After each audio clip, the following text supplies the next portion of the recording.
So again, good morning, everyone, and welcome to a webinar for PBIS Maryland. We are here today to talk with you about coaching PBIS. Sometimes folks will refer to these as MTSS or MTSS-B teams for behavior or social emotional behavior. And the purpose today is really to talk through coaching and give a year at a glance, if you will, and some resources that might be helpful for you as coaches. I'm going to, before we get started, I'm going to copy the slides so you have a link to the slides if you would like to use them today. I will share with you in a moment where you can find this information moving forward. What I'd like to do is set up just some webinar norms and expectations for communication. It would be great if you could share your camera as much as possible, but I also know that that isn't always possible. So when you can share, if you can't, that's fine too. Participation would be great. If you want to throw questions or comments in chat, raise your hand if you want to ask a question. I will, if I miss your hand because I am not seeing it, you can also gently nudge me with something in the chat or unmuting and getting my attention. I am, feel free to ask questions throughout, and then practice self-care. If you need to take care of anything, feel free to do that. Just try to attend to the extent that you can. That would be fantastic. I want to give you a brief history of PBIS Maryland, over a 20-year history of PBIS in Maryland. That the foundations of this work were built upon a really strong partnership between MSCE, Sheppard Pratt, and Johns Hopkins University, as well as some of our colleagues that have moved from Johns Hopkins down to the University of Virginia. So a very long and strong partnership for that work. And at the heart of all of this has been the ongoing participation of folks like you and district coordinators, district leaders who have invested in this type of work and investing in the framework of PBIS to help your systems organize how you set up supports and practices and database frameworks for supporting the social emotional behavioral well-being of students. We're currently in a phase where the Sheppard Pratt, which I'm affiliated with, is kind of leading the PBIS Maryland efforts at this time. And Sheppard Pratt has been a longstanding partner and continues to support this work as the technical assistance provider. And that's a role that we've had for over 20 years. What hasn't changed as well is that at the heart of all of this is you all and your investment in PBIS, or some folks are using the terminology MTSS, and using this framework to really support how teams function and how teams function, how they are set up to review data in order to support individuals and students in their schools with their social emotional behavioral needs.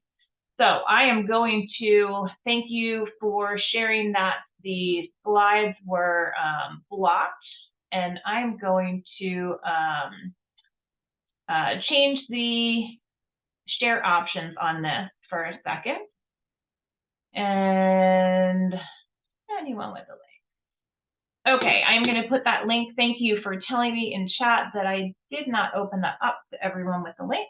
Let's give this a try. And if you are able to get into that now, if you could just give me an indication in chat or a thumbs up to let me know that I got a thumbs up. Perfect. I love it when it works that well. Perfect. All right.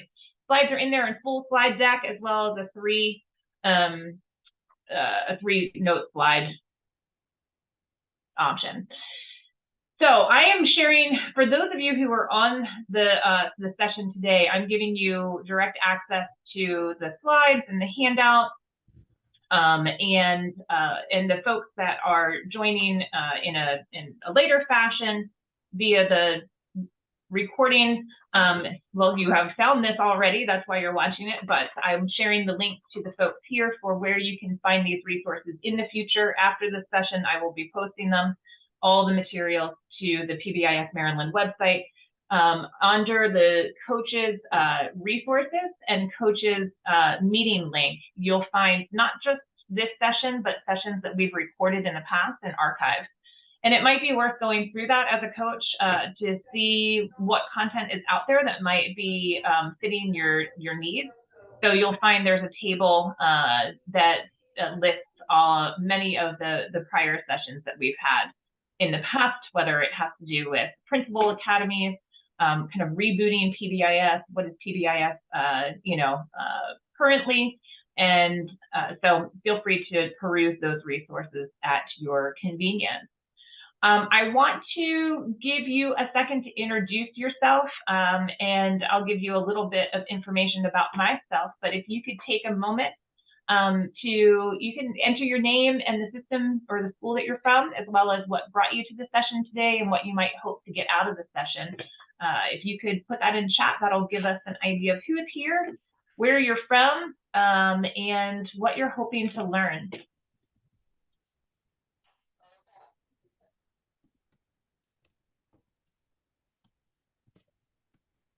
For those just joining, we are just doing some chat introductions. So thank you, Allie, from Folly Quarter Middle School, school psychologist or school counselor, PBIS coach, perfect. Forest Ridge Elementary, new ways to engage staff in PBIS. Well, and let me see if we get to that today. We might get to that at some other time, but hopefully we'll get to some of that today, Alyssa. Hi, Danielle. All right. Lauren, Tridelphia Ridge. Oh, you guys are going fast now. So always looking to improve and add to the PBIS. Perfect. We will definitely hit on some of that. Worcester with Jennifer. Thank you, Pocomoke High School, for attending. And if you're looking for high school resources, throw that in the chat, and I will try to send some links to you, or send me a private message with your email, and I'll send you some high school resources. All right, Colleen, thank you, from Washington, and we have Tracy from Howard. All right, Val Jackson, concentration of poverty coordinator, Somerset County. Thank you, newly assigned district coordinator. Welcome. Then hopefully this information will be helpful. This year, I'm going to focus on a lot of just real coaching strategies for coaches to help you wrap your heads around PBIS in maybe a different way. Hoping to keep the momentum rolling in the county. Thank you, Danielle, from Carol. And new ways to engage staff as well. All right, we'll see what we can do. Think through the content I talk about today and how to engage staff. This is going to take you through more of like what is coaching and how do we do the whole coaching thing throughout the year. But I think the intro might help with some of those engagements. Joey, looking for, good to see you, always looking for new information to share with schools and team leaders. Perfect. We have St. Mary's here, a coordinator. Perfect. If I missed you, I'm sorry. I'm trying to keep up with everyone. We've got folks from Worcester and Howard County and Carroll County and Baltimore County. I know I'm missing counties. We have some city folks here. Perfect. To find out resources to support schools that you service. David, we certainly will share those resources with you. Excellent. All right. Someone is in my waiting room. Thank you very much. All right. Thank you so much. I appreciate all that. I'll give you like a nutshell of myself. I'm Jennifer Jeffrey Pearsall. I am the director of the PBIS Technical Assistance Center at Shepherd Pratt, and have been supporting PBIS Maryland efforts now for 7 years or so. Prior to that, I have worked in supporting Pennsylvania infrastructure for PBIS, and have done a lot of work in supporting PBIS in larger school systems, in Philadelphia Public Schools, in Atlanta, the School District of Atlanta, and also have branched into alternative school programming, so alternative day school programming, residential supports for youth. And over the last 4 years, I've extended into the adults, kind of it's moving in through that lifespan into adulthood. So as our kids transition, our kids with disabilities who transition into adulthood, how do we support those community-based settings with the PBIS framework to create these really proactive, preventative focused environments in supporting adults in their homes, community settings, and in where they work. Exactly right. These are not cookie cutter. That's a bit about me. Let's get into today. What I intend to do today is really talk through the role of the coach and hitting on just some big points about the coach as a local expert and PBIS or MTSS, and giving you some content around about the framework and maybe some wording that you can take back and some ways to think about PBIS that might re-engage your staff. Especially a lot of times when I hear I want to re-engage my staff and keep it fresh, it's because some of the patterns that we've fallen into are that it becomes really just a recognition-based program in our schools where it is looked at as we give tickets, we give tokens, and this is boring and it's not working, and it's got to be more than that. And so I'll give you some background and refresher on MTSS or PBIS that brings you back to the big picture of what this is, and not just focusing on that one little practice that's associated with Tier 1 PBIS. We'll talk through some guiding principles, common functions, and factors that support effective coaching. And then I want to take time to really take you through a systems coaching year at a glance document that might help you as you kind of plan your year in coaching your team and think through what that might look like. All right. So local expertise in PBIS. And before we move on, I am going to actually repost the slides in here so that those who have joined can have a moment to get those slides. And what I want to talk through with you now are just, I'm going to give you a brief review of PBIS. Remember the intentions of what we're doing here.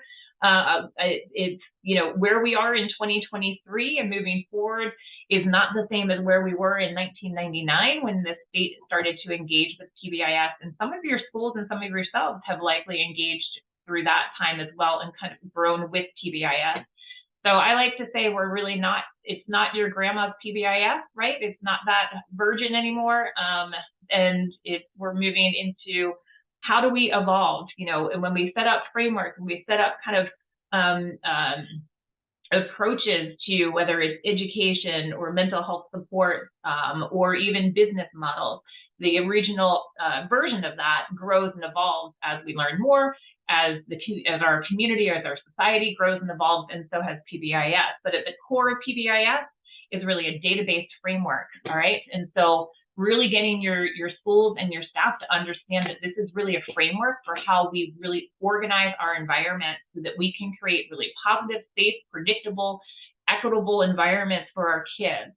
Hopefully, and you can, talk folks through the fact that a lot of these terms are terms that are showing up in other initiatives around wellness and well-being in your schools, whether it's restorative approaches, whether it's social emotional learning, if it's community schools, there are these terms at the core foundation of PBIS align with a lot of the work that you're already doing. And we're really aimed, the origins of this work and the continued kind of focus of this work is really to create learning environments for all students to keep them really engaged in school, in the classrooms, that promote those social interactions, that promote those skills that we know are really important for kids as they move through their educational experience and into adulthood, those social interaction patterns, how we work as teams, how we work as community partners, and how do we really help support the overall social emotional well-being of kids, because we know that we need to support that aspect of the child, the young adult, the adolescent, so that they really can get as much as they can get out of education, and with the goal of having improved quality of life for individuals that we support. So I will go back and forth between the terms PBIS and MTSS with the understanding that PBIS is the term that really evolved first when in relation to a framework around social, emotional, behavioral well-being. On the other side of the triangle is the academic side, which was RTI, or response to intervention, was again that tiered framework approach for how do we organize academic supports for students linked to their academic needs. PBIS was a social, emotional, behavioral equivalent. How do we use data to organize supports for students depending on the intensity of their needs? And those two kind of grew up together in this evolution of work and how we apply behavioral principles to individual behavior change to larger systems, right? So schools, how do we change how schools function to support overall well-being in schools? Borrowing from that public health model, that public health framework, that's that triangle, right? Is how do we engage in prevention at the universal level? So what's your public service announcement, if you will? What are your preventative efforts? And then your tiered supports as individuals and kids need more support. The core features of an MTSS, and then that's evolved over the years. You've had PBIS and RTI, so kind of an academic camp and a behavioral, social, emotional camp that have anchored themselves to that public health framework. And what has evolved is a language around an MTSS, so a multi-tiered system of support. And at its core, just an MTSS is really the integration of the more academic arm of this work and the social, emotional, behavioral arm of this work coming together. Some folks will call it MTSSB if they're focused on the behavioral side, the social, emotional, behavioral side. Some folks will just call it RTI or MTSSA for the academic side.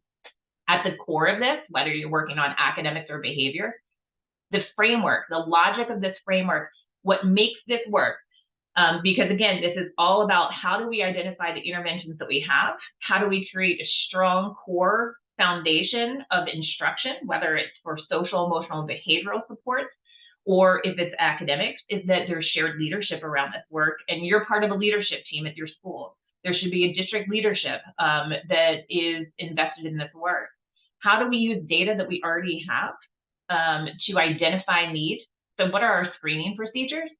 And how do we monitor progress of student success, whether it's at Tier 1, and we're looking at data to early identify kids that need support at Tier 2 or Tier 3. The core of both kind of sides of the triangle are a layered continuum of support. So what do we do for our strong core foundation? What do we do at Tier 1? And for PBIS, we're looking at how do we establish that language? How do we establish procedures for teaching? How do we reinforce the things we want to see? And how do we respond when behaviors are not what we expect? On the academic side, put your academic hat on. That's where you invest in, a really strong core curriculum, right? Evidence-based core curriculum and strong instructional strategies at your core. So we have a layer of support on both ends of both aspects of the academic well-being of the student. The big idea is that there are evidence-based instructional practices and assessments and interventions across those tiers of support. Throughout this process is data. The only way to identify what students need and how it's working is through data. We need to identify students. We need to identify their needs. We need to identify our systems needs, and it's all in data. And this is where the crux of your team meetings should be, is around data. How do we use data to figure out what's working well, what's not working well, and where do we need to make improvements at Tier 1? And then if we have a really strong foundation with Tier 1, how do we move forward with identifying student needs along the continuum? And then you can't do this process to people, right? So if we as educators are making all of these decisions on our own, then we're really not really not student-focused, student-centered, family-centered. And so at the heart of all of this needs to be an engagement with families and communities to help support this process, right? So the triangle is typically something that most folks will think of first And what I want you to also think about is, so and I'm explaining to you that there's that public health framework logic behind PBIS, that we have a continuum of support. But what we need to be able to do in order to match really well the supports that we have to the need of our students is we need to have a process to guide our decision making. And this is a process that that we use quite frequently to guide decision making, and we'll unpack this actual schematic in a lot more detail in one of the upcoming webinars. We'll kind of take you through how you can use this schematic during a team meeting to facilitate dialogue around data. The big idea is that you're going to use data to identify needs, and it could be the data that you have. Well, it always is the data that you have. Always start with what you have, whether it's office referrals, attendance data, school climate data. Feel free to put in the chat other data sources that your team uses during team meetings to identify student need, to identify how well, if you will, your system is working. So feel free to chat about the data sources that you use. I've mentioned office referrals. I've mentioned attendance. Some folks will use minor classroom referrals. You can use office visits or visits to the nurse's office, visits to the counselor. You can use community data if you have community partners. So how many folks are accessing food banks in your area? How many folks are homeless? How many families are homeless, or individual students are homeless? How many families or students are involved in families that are involved in the corrections system or or jailed at the moment? So there are community data that can be really helpful for understanding how do we need to build our system so it's really supportive of the students that we have. And Lauren, thank you. Yes, student and staff surveys regarding PBIS. And so yes, how do you get the voice of your kids, of your families, of your staff?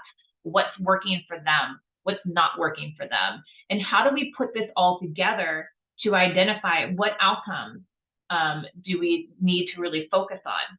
I want you to really notice here too, the intentionality of everything that we do needs to be centered around equity and culturally responsive systems. So we can't make decisions for individuals. We need to really understand our community and have our communities involved with the process of what our system looks like.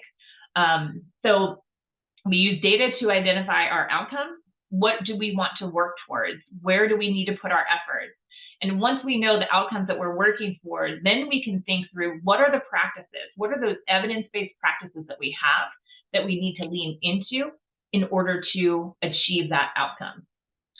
And then finally, the part that tends to be overlooked often, or not overlooked, but not invested in as much because there are system challenges, are the systems that support the implementation of those practices. So what are we going to do to help support staff to implement practices?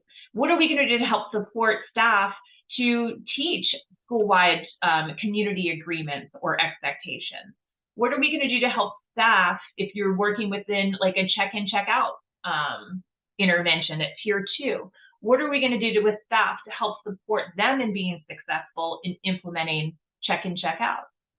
What are we going to do as far as training and coaching to help staff implement classroom management or classroom PBIS well, right? So we're setting up, how do we get staff, like support classroom teachers to be really consistent in the classroom, to be proactive, to hit those, those core elements of behavior management that we need to have in place. And so this is really where those team meetings should revolve around. And I've had teams put a graphic like this on their agenda or on their meeting wall. In Zoom, they've had it up as a visual on a whiteboard or sharing their screen to help anchor their team meetings around an outcomes-focused meeting that's data-driven, right? And again, we will go through how to facilitate team meetings in one of the upcoming webinars. I want to share how these work together. So I see this like a grandfather clock, right? We often think about PBIS. When we think about PBIS, we often think about tier one, that we teach behaviors. We have 3 to 5 expectations. We teach them, we recognize them, and we correct behavior. We also often think about PBIS as a tiered logic, right? That there's a multi-tiered system here. There's tier one, tier two, tier three. And that's that forward-facing element. That's what we see. That's kind of what shines on the outside. It's the hands of the grandfather clock. It's the thing that the dials that change. We see the time changing. That's our triangle, forward-facing element. But in order for the time to change on that grandfather clock, you have to have the gears behind it. And so the concentric circles are like the gears behind our triangle. Those are the things that help us make decisions about how do we move interventions to align with student needs, right? How do we link those interventions to students? How do we know where we need to invest our efforts? And so it's the gears behind this that really help us the most with understanding how do we really take a school-wide approach, a database decision-making framework approach to organizing the high-fidelity implementation of evidence-based practices. I want to share with you, I'm going to share the slides again because I think we had a few folks pop in since I shared them last, but I also want to share with you a few resources here that are helpful for coaches to help with how do we really enhance and really make sure that we are the local expert, our school-based expert in PBIS. And these are 2 resources that I think are really helpful and essential for coaches to go through and to become familiar with. And one is the Culturally Responsive Field Guide for PBIS. It takes you through the different elements specifically for tier 1 and how to center equity across each of those elements in your teaming, in your evaluation, and in the core practices of having 3 to 5 expectations, teaching those expectations, reinforcing the behaviors you want to see, and correcting. And then the other is a document around the implementation blueprint, and that's it's not specific to tier 1. That's a more broad global manuscript or document that helps really with the bigger picture of PBIS and all of the elements that you as a coach are focusing in on how do we make sure that we're not falling into meetings that are aligned with just focusing on certain practices like recognition or teaching, and how do we get teams to really think through the data-based elements of this. And so while I didn't specifically have content related directly to how do we get staff buy-in for this, how do we get staff to think differently about this, I'm hoping that this content you can take some of this back to remind folks of the bigger picture of PBIS. So before I move on, I just want you to take a minute or two to reflect on what we just talked about or what I just talked about with you. And you can jot this down on your own. It could be something that you heard that aligned with what you already knew about PBIS. Something that's circling in your head, and then something you can take back to your team. I want to give you a minute to digest what I just talked about, reflect on that, make a few notes for yourself before we get into some of the factors around coaching.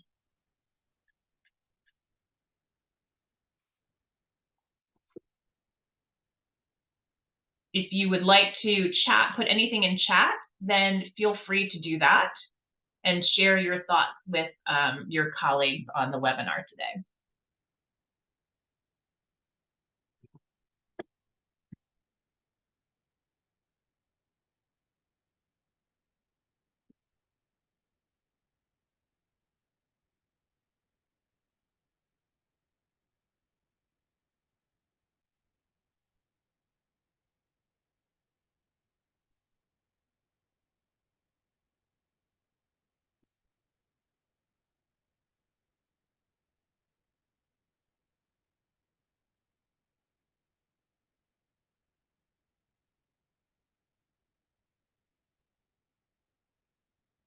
All right, Christopher, thank you. Something that's squared in your existing understanding is data.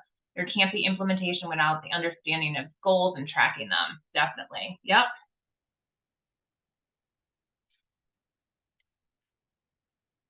All right, I'll give you another few more seconds to reflect, digest, and feel free, if there are questions, you can also feel free to put those in chat as well.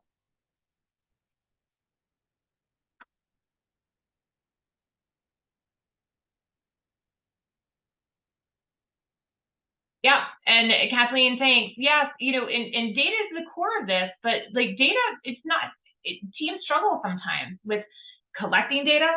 How do you log data? How do you report data in a way that makes it easy for your teams to use? You know, so data is a really, it's the keystone element of this, but often one of the most challenging elements of PBIS. Because you want to know the data that you use, you also want to know that the data that you're pulling from is quality data, right? And so you know, a lot of times coaches and teams will spend a lot of time across the year circling back to data, right? And going back to that systems element, right? And how do we support staff in ways that support quality data collection, right?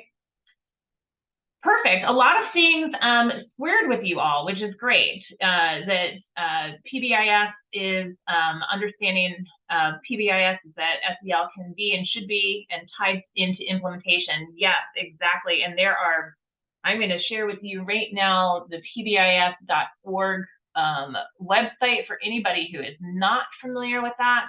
I would bookmark this National TA Center, and if you want SEL resources, then and go into that and put in social emotional learning, SEL, whatever it is.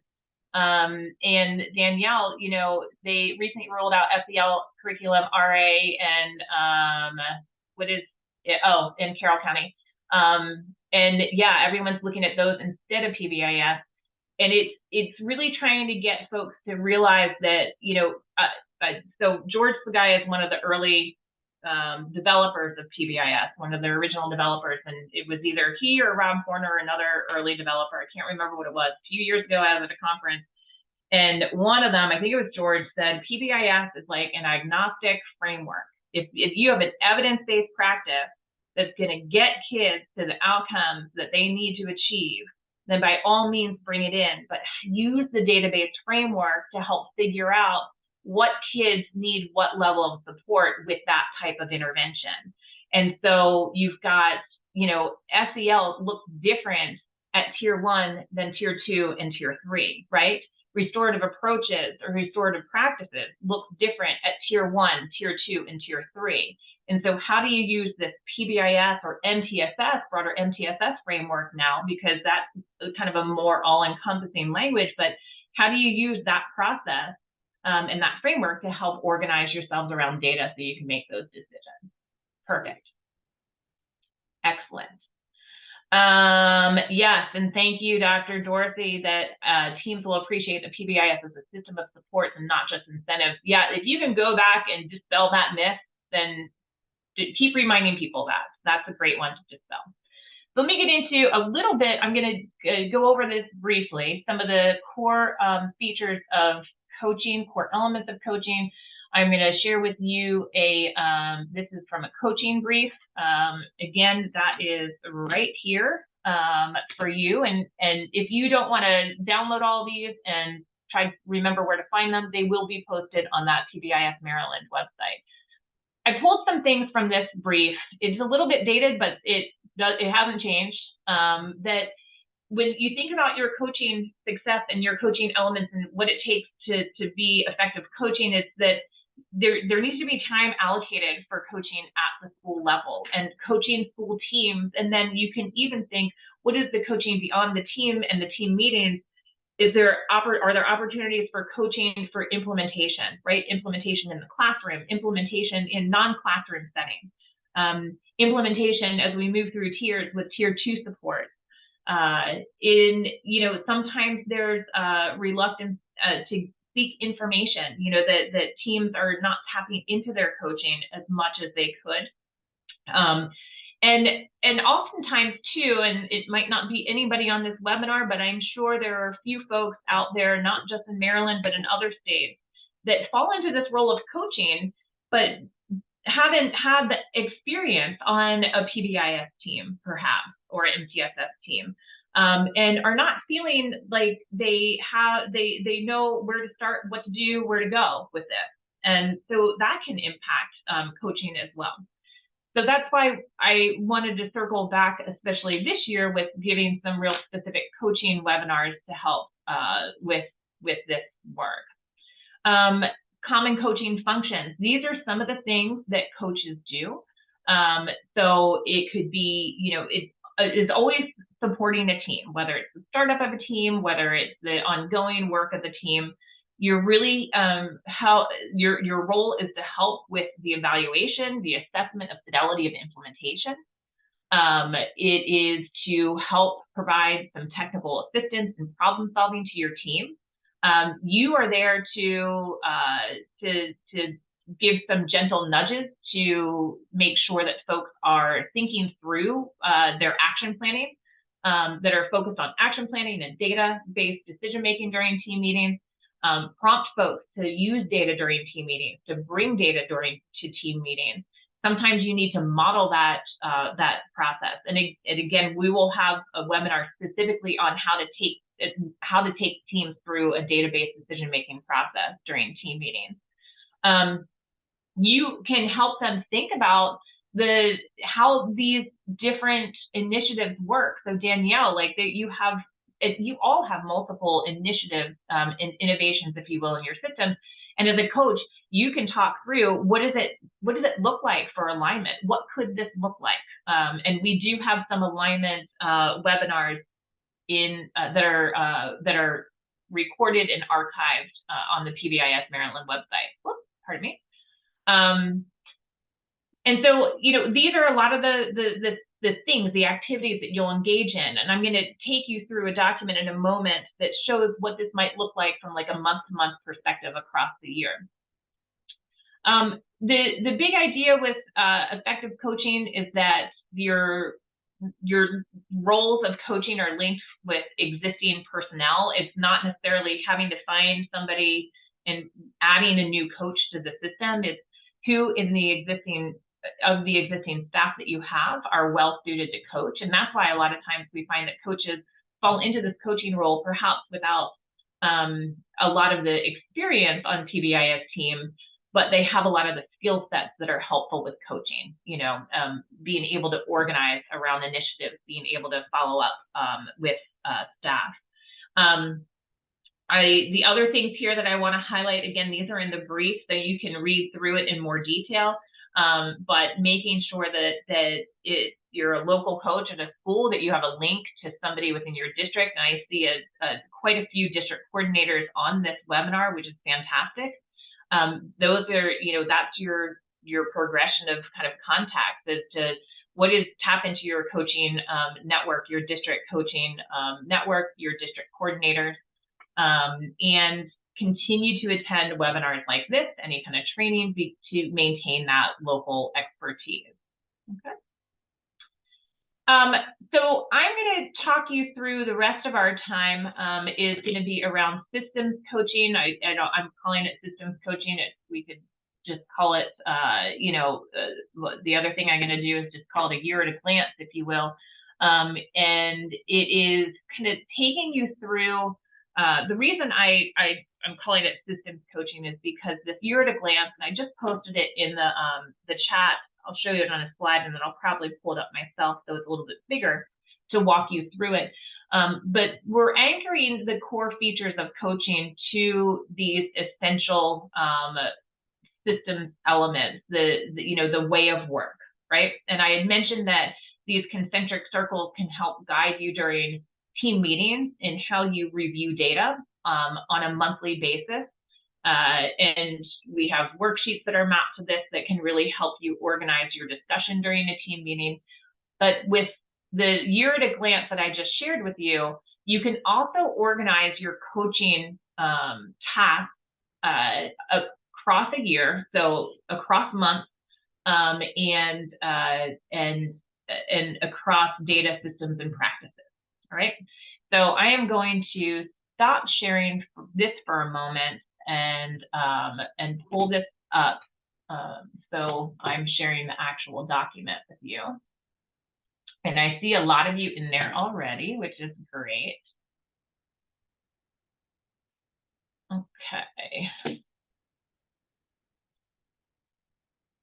And I'm going to try to share this so it's a little bit bigger.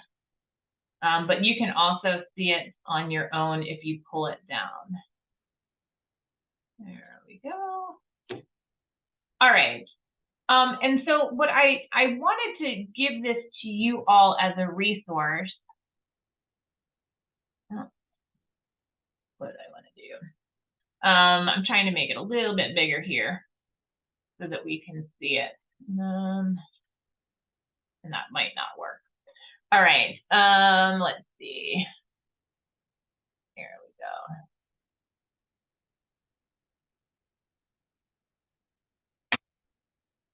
There we go. All right. So what I have in here is essentially the whole year. So it goes from before students return all the way down to the end of the school year. And there are some things in here that, oh, I'm sorry, I loaded an earlier edited version, so I will change this one and make sure it's accurate. What I want to show you is that what you can conceptualize kind of coaching through these core way of work systems, elements. And so every month thinking through what are the data tasks that I should either be involved with or prompting my team to be engaged with before kids return. So it could be, reviewing data, the prior year's data, and seeing kind of what did our year look like compared to other years, where do we need to start putting our efforts into this year.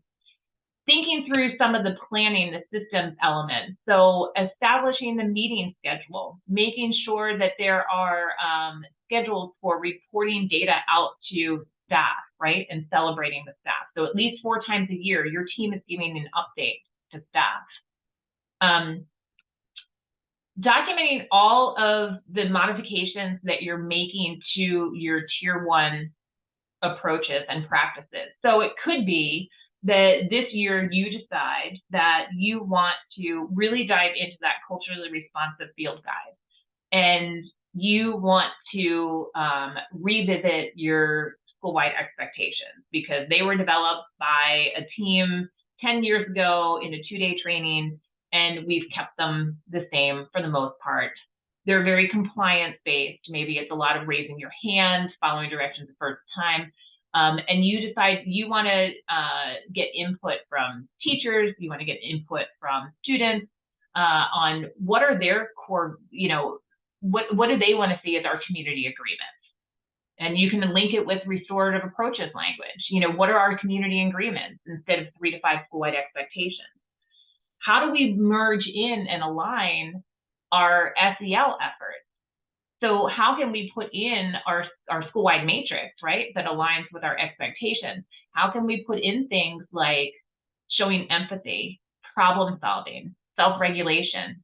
How do we pull in that language from social emotional learning curriculum that we might be using in order to make some modifications, all right? So Danielle, you mentioned having multiple initiatives, and it's like one thing and then another thing, and they can't work together, but they do work together, and so maybe that's what you invest in, but you document that, and establishing a procedure for teaching, etc. So what you'll see here is that each month or phase of the school year is broken down into what can you focus in on.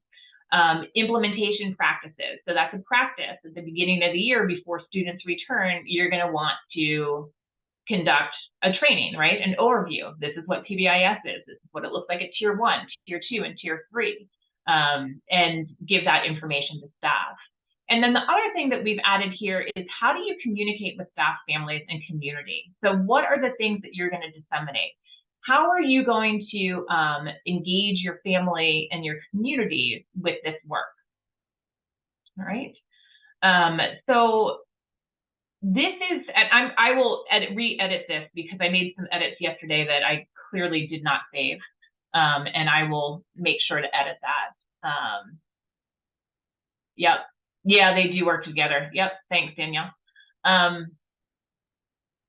So what I want to show you here too there are prompts in here as well. So things like the TFI, and I will put your IPI date and your TFI date in here. But just because with PBIS Maryland, we're asking for a TFI score by June, doesn't mean that you can't have your team go through the tiered fidelity inventory, which is if you're not familiar with it, please let me know. But it's the fidelity inventory. It's a tool that teams use as a self-evaluation. They can use it with an external evaluator to evaluate how are we implementing the core features of PBIS in Tier 1, Tier 2, and or Tier 3. And so this is focused on Tier 1, but you can certainly have your team go through that tiered fidelity inventory in the beginning of the year to self-evaluate. You should anchor your action plan around those elements. And so what this will talk you through, and you'll see starting in September, you'll see that there's the review of data in the column that every month you're going to review behavior. It could be office referral, suspension, ethnicity, attendance, academic data. You might review in September the results of a kickoff evaluation, a survey that you might have done, etc. And then the practices where you're conducting your student and staff kickoff events, conduct celebrations. In October, it could be teaching, scheduled behavioral lessons as you're moving through the school year, acknowledging staff, determining progress, determine progress monitoring data related to the action plan. And so this essentially just talks you through that year. And it anchors it to all of those different elements. So I want to pause and for any questions, any dialogue that folks might have around this year at a glance.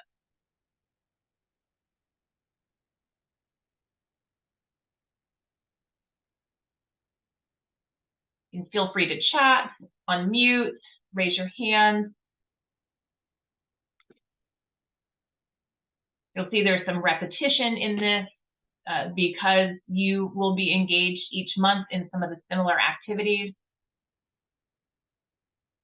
Yeah, hopefully this chart is helpful. And you can change it around too, but do know, like, I would keep this in the background as a reminder of what are some of those things that we should do. All right.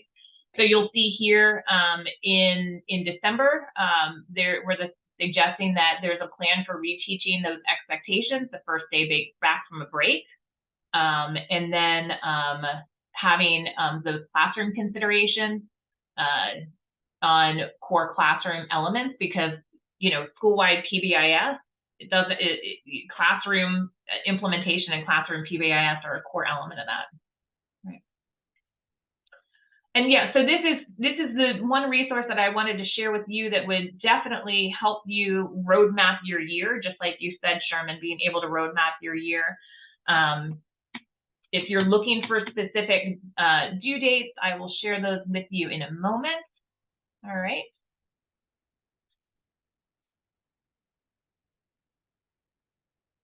As I am getting ready to pull up some specific dates that are associated with PBIS Maryland, I want you to reflect on this, to make a note for yourself of like 3 actions that you'll take in the next month as a result of looking at that.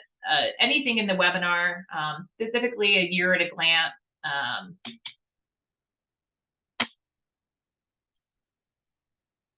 And feel free to share in chat what your action might be.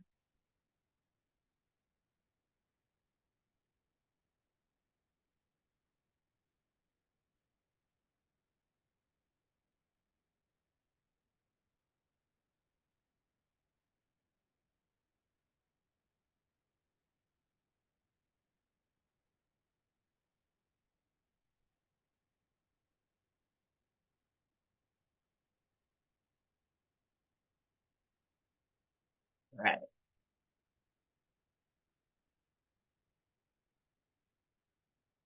But the big idea here is to make a note of something that you would like to take action on, so that you are, yes, Monique, it's, hopefully it is, yeah, good, helping with planning office hours and professional development. Good. All right.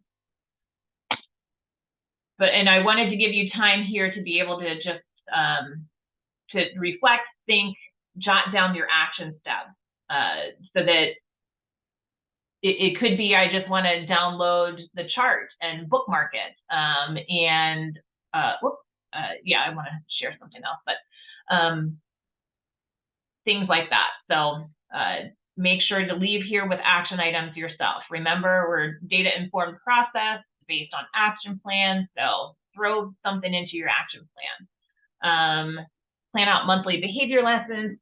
Keep up with monthly data instead of doing semester at a time. Yeah, definitely, Jennifer. Try to get the team back into that flow of monthly data reviews and thinking through data on how are we, how are our kids and our communities responding to our Tier 1 efforts, and what data are we reviewing to figure out quickly and early. And this is a great time. The October time is a great time to be looking at who needs some extra help right now. When can we catch these kids? October is the perfect time to be looking at data to figure out who needs our help now. Because the kids who are starting to bubble and fizz now are the kids that, if we don't do anything about, are really going to have some struggles in a few months. So if I can multitask in a second, I will and share with you a recent posting about the October catch, and so that you have that resource as well. One thing that did not make it accurately into that version of the Year at a Glance, but I will correct it, are for those who are interested in or involved with PBIS Maryland, and keeping up with PBIS Maryland. We do ask that you engage in sharing some of your data across the year. And the two data sources that we're really interested in you sharing with us are the implementation phases inventory and the tiered fidelity inventory. And so the tiered fidelity inventory is within the Year at a Glance, infused within there as far as like how to use that tiered fidelity inventory. It is due within PBIS Maryland on June 1st, but your teams can complete the TFI throughout the year. Again, the big idea of the TFI is to help guide teams in their action planning and their self-evaluation of how they're implementing.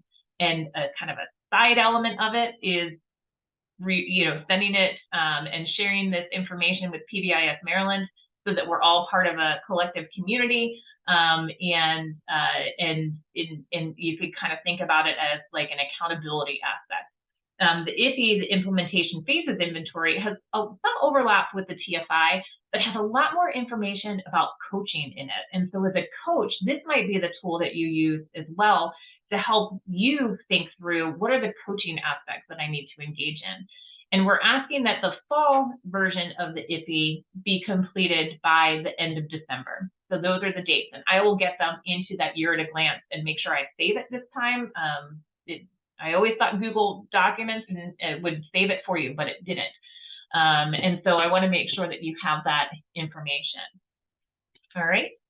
I am going to share a few more things in the slides that I had for you that should just take a moment, and then I will find that October catch information for you in just a minute. There are some additional webinars coming up. I mentioned that I was going to take you through coaching PBIS teams on, that should say coaching PBIS teams to review data, all right? And so, so the content in February will focus on how to support teams to center meetings around efficient and effective data reviews to guide problem solving and action planning.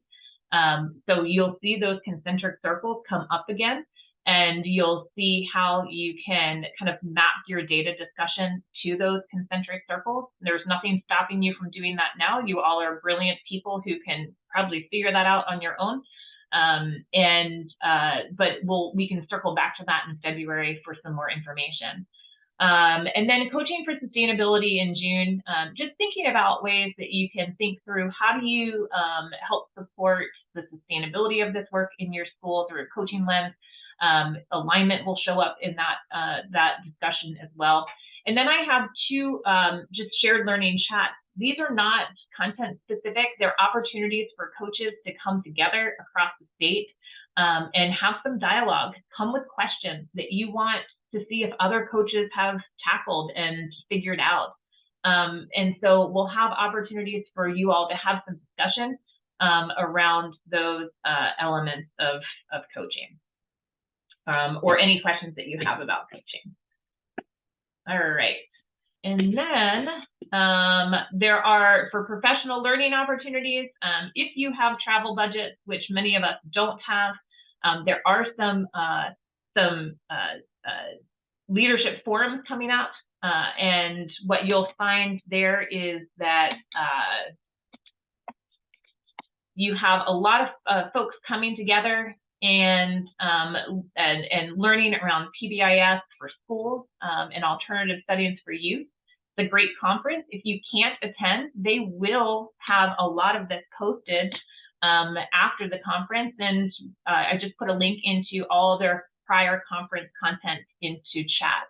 And then we have a conference in Chicago that is for the Association of Positive Behavior Support. There are other elements that you can access on demand after that as well.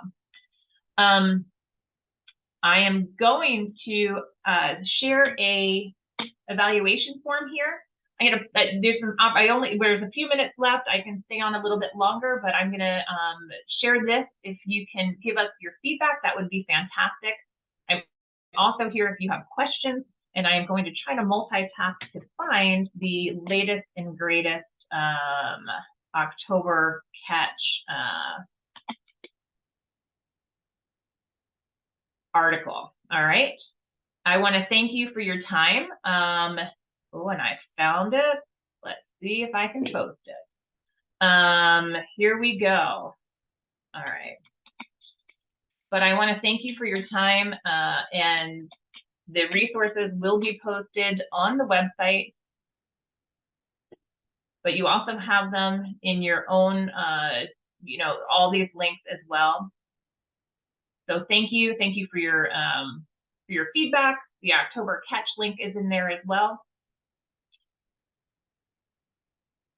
And if you have any questions, feel free to put them in chat or unmute, and I'm happy to have some more dialogue with you. Otherwise, thank you again. Please provide the evaluation feedback. That would be great. And I hope to see you in one of our chats or one of our webinars coming forward. So thank you all very much, and enjoy the rest of your day. Jennifer, can I ask you a question? You can. I'm going to stop the recording.